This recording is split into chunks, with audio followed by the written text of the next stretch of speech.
Hello friends, welcome to star का study point. स्वागत करते हैं आप सबका इस यूट्यूब चैनल पर। दोस्तों, इस वीडियो में हम लोग बात करने वाले हैं 12 board exam crash course VVI objective question के रूप में फिजिक्स का यहाँ पे संचार तंत्र चैप्टर से जो लास्ट चैप्टर है दोस्तों, लास्ट से हम लोग स्टार्ट कर रहे हैं। ठीक है, उसके बाद हम लोग पहला चैप्टर तक आएंगे। पूरी जानकारी देने वाला हूँ इस वीडियो में दोस्तों। इस चैप्टर से जितने भी अभी तक क्वेश्चन पूछे गए या फिर बनते हैं, सारी जो क्वेश्चन है इस वीडियो में हम लोग कवर कर लेंगे।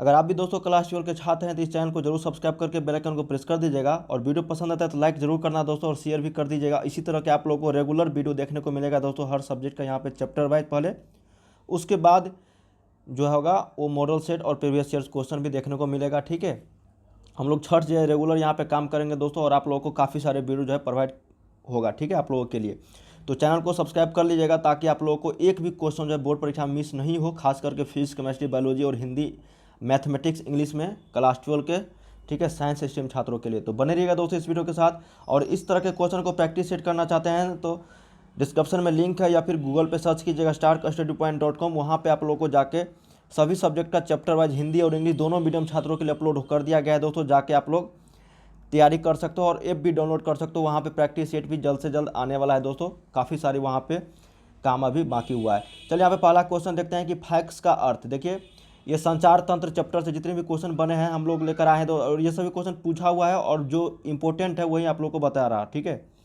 फैक्स का अर्थ क्या होता है? तो फैक्स का जो अर्थ होता है तो फैक्सीमाइल टेलीग्राफी होता है। तो याद रखिएगा 81 हो जाएगा यहाँ पे।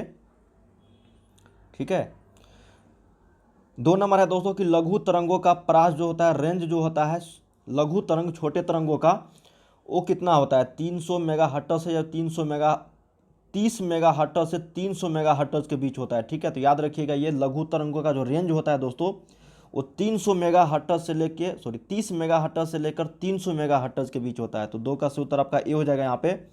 बहुत इंपॉर्टेंट क्वेश्चन है, और ये सभी पूछा हुआ क्वेश्चन है, तो बने रहिएगा दोस्तों, क्योंकि चैप्टर वाइज कर रहे हैं ना, तो आप लोग को इसी चैप्टर से जितने भी क्वेश्चन बनते हैं वही आप लोग को देखने को मिलेगा। जब हम लोग मॉडल सेट करेंगे तब आप लोग को हर सब्जेक्ट का मतलब हर चैप्टर का मतलब सारे क्वेश्चन आप लोग को 42 क्वेश्चन देखने को मिलेगा। ठीक है, उसमें आप लोग को 35 का जवाब देना रहेगा। चलिए तीसरा नंबर क्वेश्चन देखते हैं कि संचार उपग्रह का जो आवर्तकाल होता है वो कितना होता है? तो संचार कम्युनिकेशन सैटेलाइट का जो आवर्तकाल टाइम पीरियड जो होता है दोस्तों, वो आपका होता है 24 घंटे, मतलब एक दिन होता है। ठीक है, 1 डे। तो याद रखिएगा यहाँ पे 24 घंटे संचार उपग्रह का आवर्तकाल।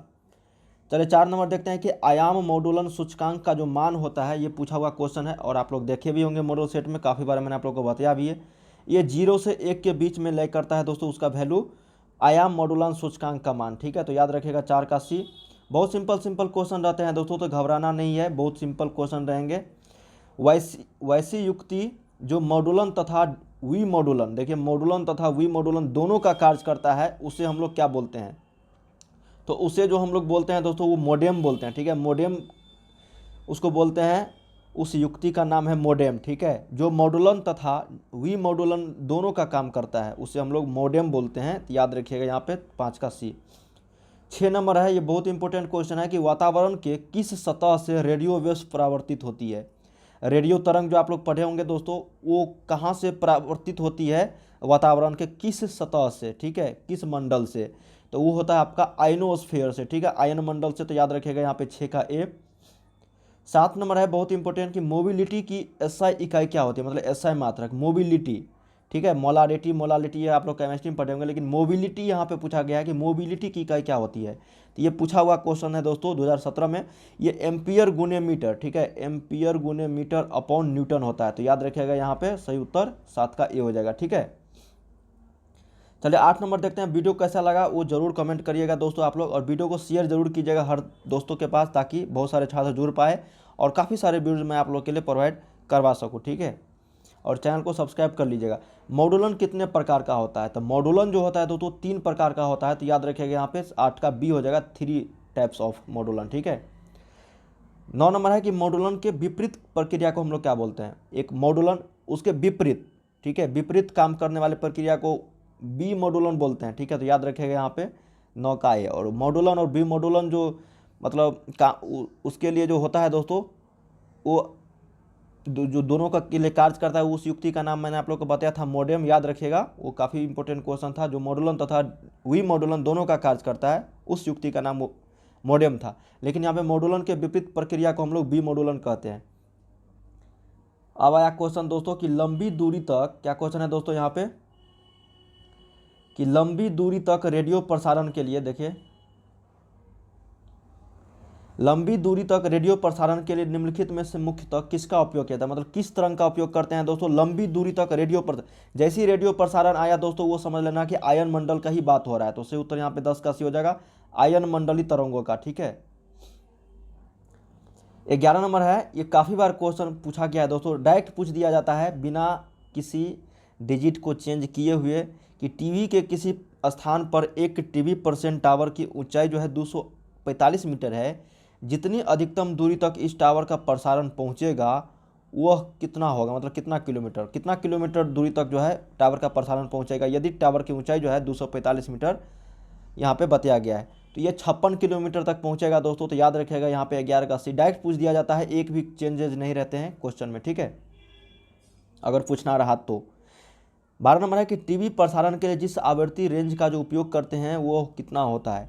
ये बहुत इंपॉर्टेंट क्वेश्चन है, अभी आप लोगों को पूछा भी होगा दोस्तों सेंटर परीक्षा में कि टीवी प्रसारण के लिए जिस आवृत्ति प्रकाश रेंज का जो उपयोग होता है वो कितना होता है। तो 300 मेगा 30 से लेकर 300 मेगा हर्ट्ज के बीच होता है दोस्तों।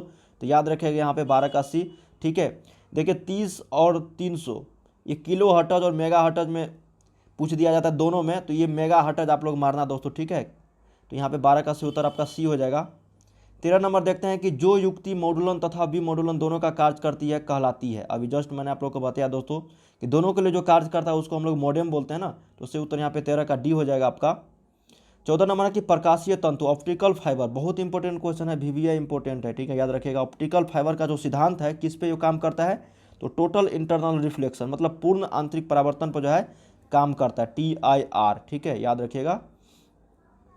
15 की प्रकाशीय तंतु ऑप्टिकल फाइबर क्या है, संप्रेषण लाइन है, तरंग निर्देशक है, संप्रेषण एवं तरंग निर्देशक दोनों है। ठीक है, तो याद रखिएगा ऑप्टिकल फाइबर जो होता है वो संप्रेषण एवं तरंग निर्देशक दोनों के लिए होता है। तो याद रखिएगा आपका यहाँ पे 15 का सी हो जाएगा।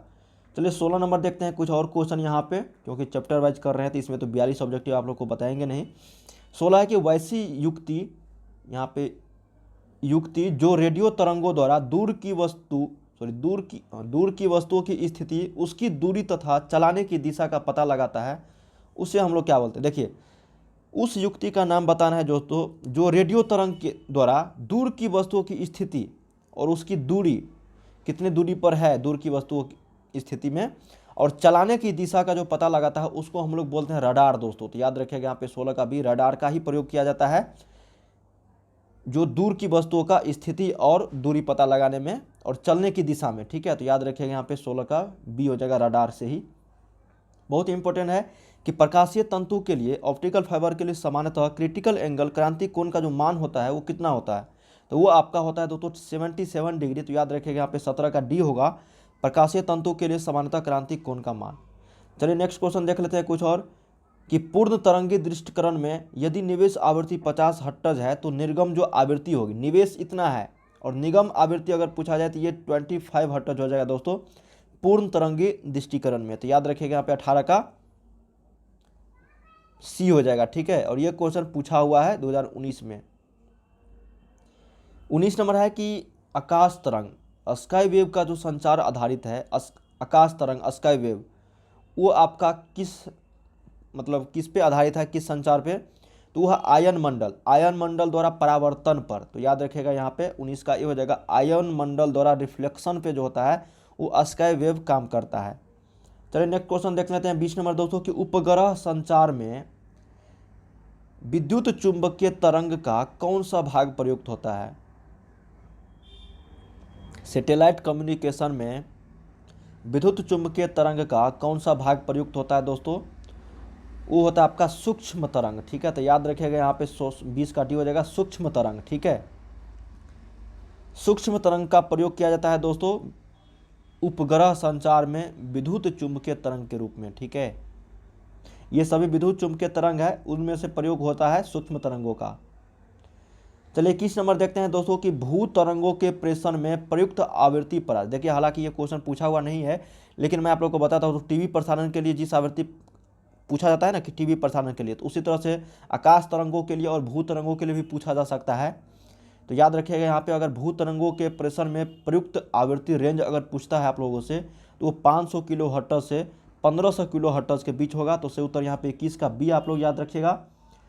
अगर पूछता है दोस्तों कि आकाश तरंगों द्वारा संचरण के लिए उपयुक्त आवृत्ति जो परास होगा वो कितना होगा आकाश तरंगों के लिए। भू तरंगों के लिए तो मैंने बताया आप लोगों को कि 500 किलो हर्ट्ज से 1500 किलो हर्ट्ज।